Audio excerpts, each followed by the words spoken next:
હતા, બરાબર. અને આવી રીતે ઊની કાપડ છે એ બનાવવામાં આવતું હતું. ત્યાર પછી ધીમે ધીમે અંગ્રેજોના શાસન બાદ ભારતની અંદર છે ઊની કાપડના ઉદ્યોગોની સ્થાપના થઈ. તો સૌથી વધારે ઊની કાપડની મિલો છે તમને પંજાબમાં મળે છે અને સૌપ્રથમ એની મિલ છે કાનપુરમાં સ્થપાયેલી, બરાબર. ભારતની અંદર સૌપ્રથમ ઊની કાપડની મિલ છે એ કાનપુરની અંદર સ્થાપવામાં આવી હતી. ત્યારબાદ મહારાષ્ટ્રનો ક્રમ આવે છે, બરાબર. પ્રથમ ક્રમે છે પંજાબ છે અને બીજા ક્રમે છે એ મહારાષ્ટ્ર છે. ઉત્તર પ્રદેશની અંદર પણ તમે જુઓ તો ઘણી બધી ઊની કાપડની મિલો છે એ આવેલી છે. ગુજરાતની અંદર અમદાવાદ, જામનગરના અંદર છે એ ઊની કાપડના વસ્ત્રોની અનેક મિલો છે આવેલી છે. પંજાબની અંદર ધારીકા, લુધિયાણા, અમૃતસર આ બધા છે એ મુખ્ય કેન્દ્રો છે. રાજસ્થાનમાં બીકાનેર, જયપુર તથા જમ્મુ કાશ્મીરમાં શ્રીનગર, કર્ણાટક અને બેંગ્લોર આ બધા છે એ ઊની કાપડના મુખ્ય ઉદ્યોગો છે એ જોવા મળે છે. ઊનમાંથી બનેલા તમે જુઓ કે ભારતની અંદર ગાલીચાનું નિર્માણ કરવામાં આવે છે અને આ બધીનું નિકાસ છે એ વિદેશોની અંદર કરવામાં આવે છે. તો America, Canada, Germany, France, Russia આ બધા જે યુરોપના દેશો છે એ દેશોની અંદર ઊની કાપડની ભારત છે એ નિકાસ કરતો જોવા મળે છે. ત્યારબાદ તમે જુઓ કે કૃત્રિમ કાપડ. તો માનવ નિર્મિત રેસામાંથી બનેલું મજબૂત અને ટકાઉ કાપડ છે જેમાં કરચલી પડતી નથી, બરાબર. રેશમી કાપડ જે કૃત્રિમ કાપડ છે એટલે કે જે સિન્થેટિક કાપડ છે એ કાપડ છે એની માંગ અત્યારે તમે જુઓ તો ભારત અને વિદેશના દેશોની અંદર સૌથી વધારે જોવા મળે છે. કપાસ સાથે કૃત્રિમ રેસા મેળવી અને મિશ્ર કાપડ છે બનાવવામાં આવે છે. ખાસ કરીને તમે જુઓ કે આ જે કૃત્રિમ કાપડ છે એમાં મજબૂતાઈ છે, ટકાઉ અને રંગમાંથી આકર્ષક કાપડ છે તમને જોવા મળે છે દેખાવની અંદર. તો આ બધા ગુણોને લીધે તમે જુઓ તો કૃત્રિમ કાપડે છે એ ઉદ્યોગની દ્રષ્ટિએ ક્રાંતિ સર્જિત છે. સૌથી વધારે ઉદ્યોગો છે એ અત્યારે તમને સ્થપાયેલા જોવા મળે છે. જ્યારે તમે જુઓ કે સુતરાઉ કાપડ છે તો એની અંદર તમે વારંવાર ધોવાથી એની અંદર રંગ જતો હોય છે, જ્યારે આ કાપડની અંદર જે કૃત્રિમ કાપડ છે એની અંદર રંગ જતો નથી, ટકાઉપણું જોવા મળે છે. જેની અંદર કૃત્રિમ કાપડ અને કપાસના રેસાને મિશ્ર કરી અને આખું કાપડ છે તૈયાર કરવામાં આવે છે.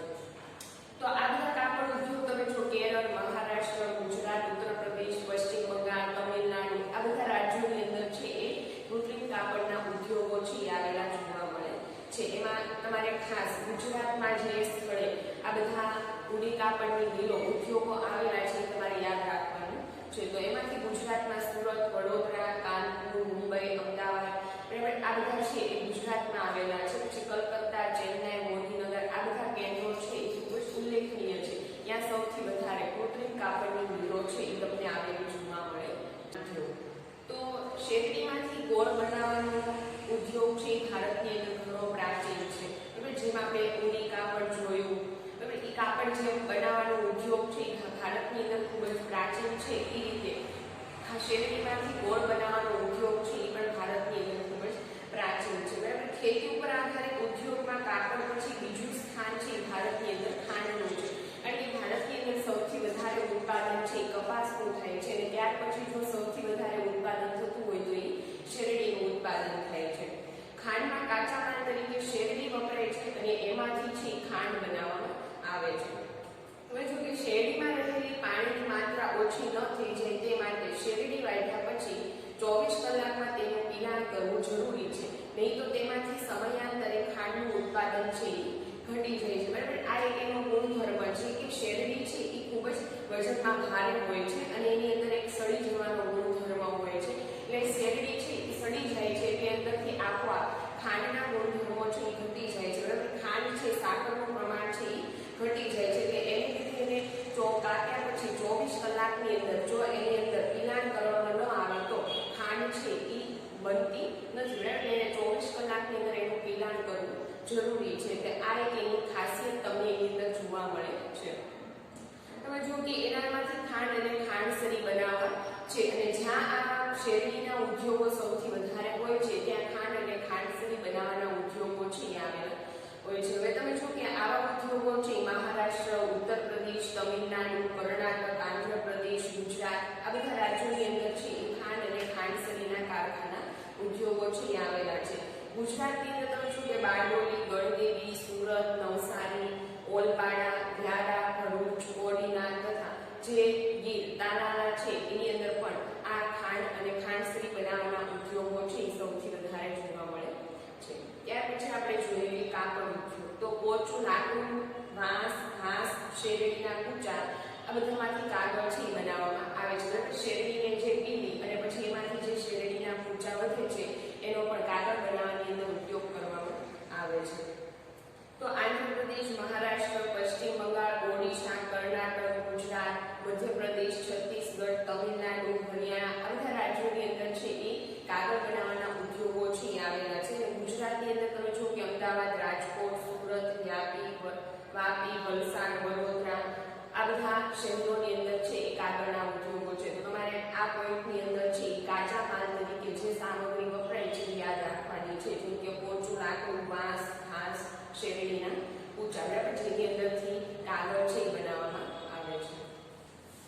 તો ત્યારબાદ આપણે જોઈએ ખનિજ આધારિત ઉદ્યોગો, બરાબર. તો એમાં જોઈએ કે લોખંડ અને કોલા ઉદ્યોગ. તો લોખંડ અને કોલા ઉદ્યોગ છે એ ભારતનો આર્થિક અને ઔદ્યોગિક ધરી સમાન છે, બરાબર. આ જે ઉદ્યોગ છે એ ભારતની આર્થિક વિકાસની દ્રષ્ટિએ મહત્વનો ઉદ્યોગ ગણવામાં આવે છે, બરાબર. તમે જો કે તેના ઉદ્યોગમાં અન્ય ઉદ્યોગોના યંત્રો અને અન્ય સંચરણના નિર્માણ થાય છે, બરાબર. તમે જો કે લોખંડ ઉદ્યોગ દ્વારા બીજા બધા યંત્રોનું છે એ ઉત્પાદન કરવામાં આવે છે. ભારતના ભારે ઉદ્યોગોના ગણનાની અંદર આ ઉદ્યોગની ગણના કરવામાં આવે છે, કારણ કે એની અંદર લોખંડના જે ઉદ્યોગ યંત્રો છે એનું ઉત્પાદન છે એ કરવામાં આવે છે. તો તમે જો કે ભારતમાં લોખંડ બનાવવાની પ્રક્રિયા છે ઘણી પ્રાચીન છે, બરાબર, ખૂબ જ જૂની છે. ઘણા સમયથી, શરૂઆતના સમયથી છે કે ભારતની અંદર લોખંડ બનાવવાના કારખાનાની શરૂઆત છે એ જમશેદજી ટાટા દ્વારા કરવામાં આવી હતી. દમાસ્કરમાં તલવાર બનાવવા માટે ઉદ્યોગોની આયાત ભારતમાંથી કરવામાં આવી અને તમે જો કે સિરિયાનું જે દમાસ્કસ છે એની અંદર તમે જો કે ટીપુ સુલતાનની જે આ દમાસ્કસ નામની તલવાર છે એ પણ ભારતીય લોખંડમાંથી બનાવવામાં આવી હતી. એટલે ભારતમાં આધુનિક લોખંડ બનાવવાનું કારખાનું છે એ તમિલનાડુના પોર્ટો નોવોની અંદર સ્થપાયું હતું. સૌપ્રથમ છે કે ભારતની અંદર લોખંડ બનાવવાનું કારખાનું છે એ તમિલનાડુની અંદર પોર્ટો નોવાની અંદર સ્થાપવામાં આવ્યું હતું. પણ કેટલાક કારણોસર તે બંધ થઈ ગયું. તમે જો કે એક વસ્તુ કે લોખંડ બનાવવાનું કારખાનું છે એને સતત 10 વર્ષ સુધી ચાલુ રાખવામાં આવે છે, બરાબર.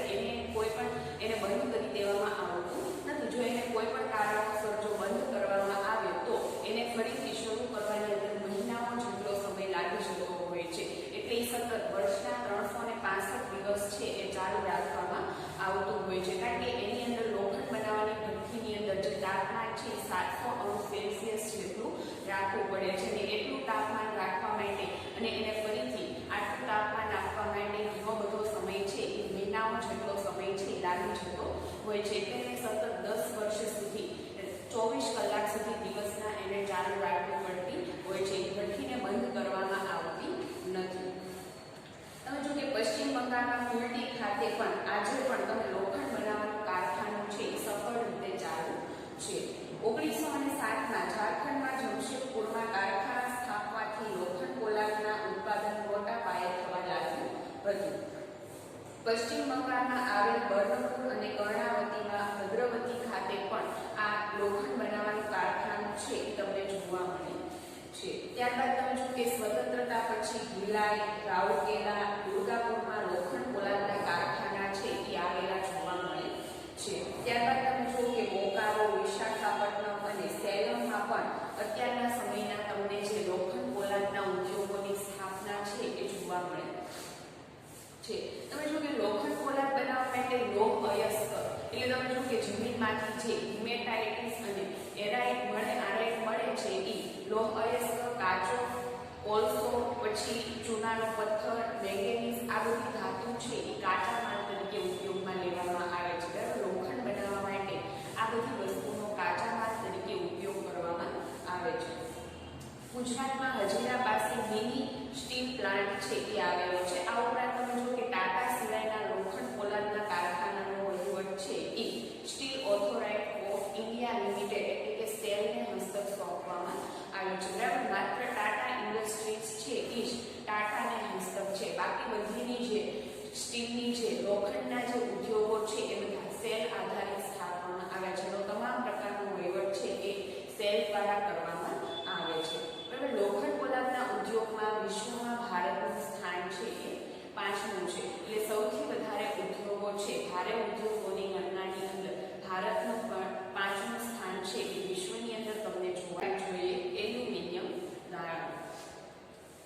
એલ્યુમિનિયમ ગાળણ એટલે શું? તો કે ભારતમાંથી જે બોક્સાઇટ પ્રાપ્ત થાય છે એ બોક્સાઇટને શુદ્ધિકરણ કરી અને એમાંથી જે એલ્યુમિનિયમ છૂટું પાડવાની પ્રક્રિયા છે એને એલ્યુમિનિયમ ગાળણ છે એમ કહેવામાં આવે છે. તો તમે જો કે લોખંડ પોલાદ પછી જો ભારતમાં સૌથી મહત્વનો ઉદ્યોગ હોય તો એ એલ્યુમિનિયમ ગાળણનો ઉદ્યોગ છે.